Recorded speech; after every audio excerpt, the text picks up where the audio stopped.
Riwayat hidup dari Tuan Kurau. Tuan Kurau ini lahir di Pademangan Tinggi dari seorang ibu yang bernama Siti Aminah, gadis suku Minang yang berasal dari Air Bangis, Pasaman Barat. Dan bapaknya bernama Ibrahim, laki-laki yang berasal dari Seironya Rao, kampung tetangga Pademangan Tinggi, Rao yang berjarak lebih kurang 4 km dari Pademangan Tinggi. Ayahnya adalah seorang pedagang kerbau yang berhasil dari pernikahan ini lahirlah 3 orang anak, yaitu 2 perempuan, saudari dari Tuan Kurau, dan 1 anak laki-laki, yaitu Tuan Kurau itu sendiri.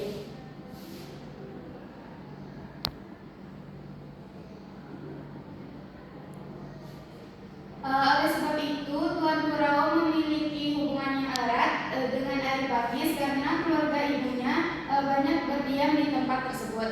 Tidak dapat dijelaskan masa kecil beliau karena tidak ditemukan data yang pasti mengenai hal tersebut. Namun sebagai seorang pemuda Minang, kehidupan masa kecil tidak jauh dari surau. Di surau inilah Tuan Kurau ditempa dalam didikan agama maupun pengenalan terhadap adat istiadat. Selain itu, beragam pendidikan non formal lainnya seperti pencaksilat, belajar kepemimpinan maupun sejenisnya.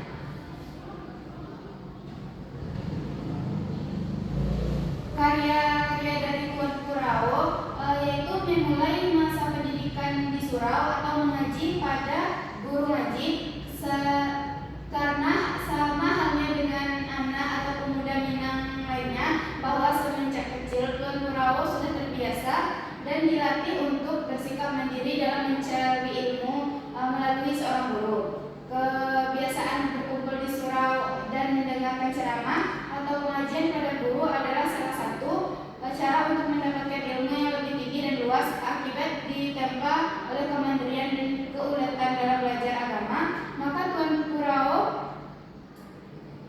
menjadi seorang yang memiliki kecerdasan dan tangkas dalam hal agama maupun memimpin teman-temannya. Sudah menjadi sunnatullah dalam Islam bahwa seseorang yang akan menjadi pimpinan kelak, maka semenjak kecil sudah terlihat ciri-ciri tersebut. Keuletan dan ketekunan seseorang adalah salah satu tanda bahwa dia bisa menjadi seseorang yang cerdas, belajar yang keras, disertai usaha yang tekun, menjadikan seseorang akan berhasil dalam mencapai suatu tujuan. Kemandirian dan segala sesuatu menjadi tanggung jawab membentuk sosok tersebut menjadi lebih termotivasi dalam menguasai sesuatu hal.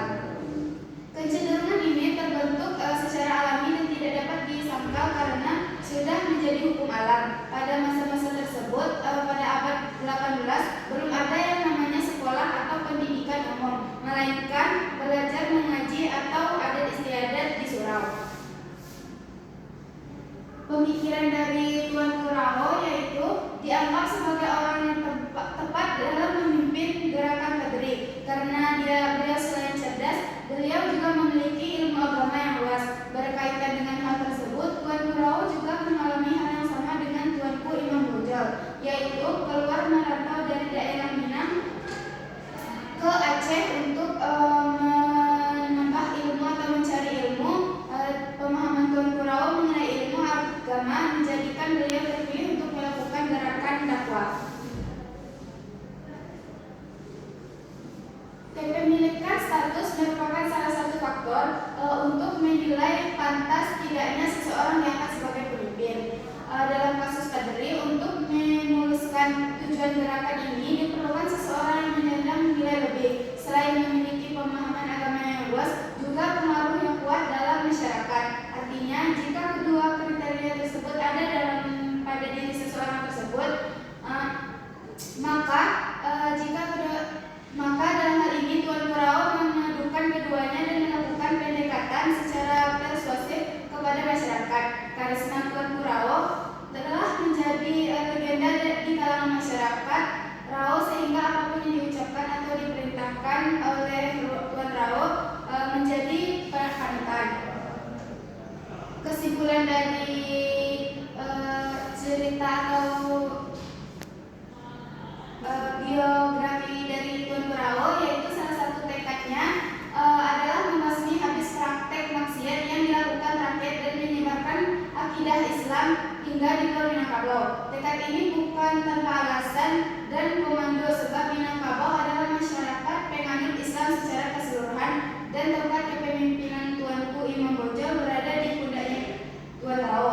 Khususnya dalam membebaskan daerah Rao, pada awalnya Tuanku Rao selalu melakukan tugas berdakwah dengan cara lemah lembut, namun karena tidak dihiraukan bahkan ditantang oleh kalangan adat, membuat Tuanku Rao semakin keras menjalankan tugasnya. Mungkin itu yang dapat saya sampaikan dari